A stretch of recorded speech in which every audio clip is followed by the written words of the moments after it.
कल्पना कीजिए, एक छोटा सा भारतीय गांव, कच्ची सड़कें, साधारण घर और सीमित संसाधन।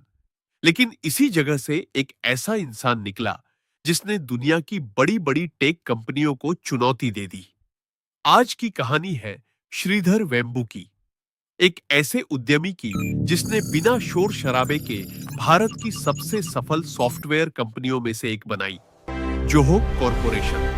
और सबसे हैरान करने वाली बात, अरबों की कंपनी का मालिक होते हुए भी वह आज भी एक साधारण गांव में रहता है।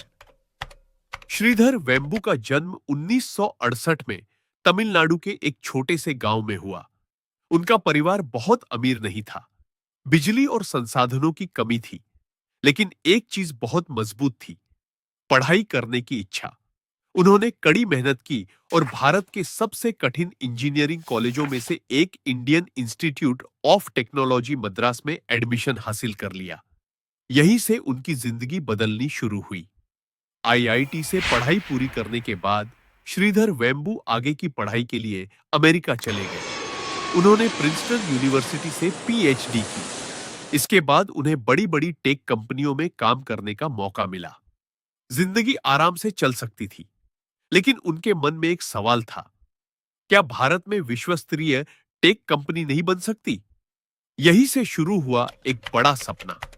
1996 में श्रीधर वेम्बू और उनके कुछ साथियों ने मिलकर एक छोटी सी कंपनी शुरू की। उस समय इसका नाम था एडवेंटनेट, जो बाद में बन गई जोहो कॉरपोरेशन। शुरुआत बहुत कठिन थी, न कोई बड़ा निवेशक, न बड़ी टीम, न बड़ा ऑफिस, लेकिन एक चीज थी, लंबा विजन। उन्होंने ऐसे सॉफ्टवेयर बनाना शुरू किया जो कंपनियों को अपना काम बेहतर तरीके से करने में मदद करे।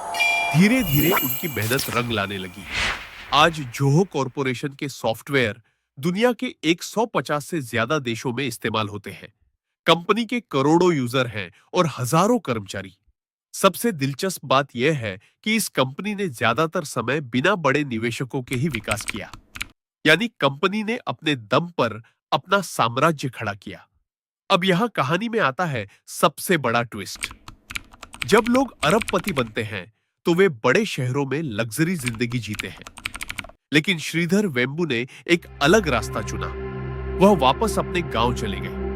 आज भी वह तमिलनाडु के ग्रामीण इलाके में रहते हैं और वहीं से कंपनी चलाते हैं। उनका मानना है कि अगर टेक्नोलॉजी गांव तक पहुंचे तो भारत की असली ताकत सामने आएगी।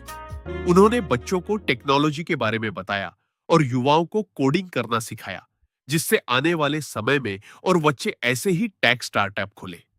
श्रीधर वेम्बू की कहानी हमें एक बड़ी सीख देती है। सफलता के लिए ना बड़ी जगह जरूरी है, ना बड़ी शुरुआत। जरूरी है तो सिर्फ एक बड़ा सपना और लगातार मेहनत। एक छोटे से गांव से उठकर दुनिया की बड़ी टेक कंपनी बनाने तक का सफर सच में प्रेरणा देने वाला है। और शायद यही वजह है कि आज जोहो कॉरपोरेशन सिर्फ एक कंपनी है जो आने वाले समय में गूगल, माइक्रोसॉफ्ट जैसी कंपनियों को टक्कर देगी। धन्यवाद। वीडियो अच्छा लगा हो तो लाइक कीजिए। ऐसे ही और वीडियो देखने के लिए हमारे चैनल को सब्सक्राइब कीजिए।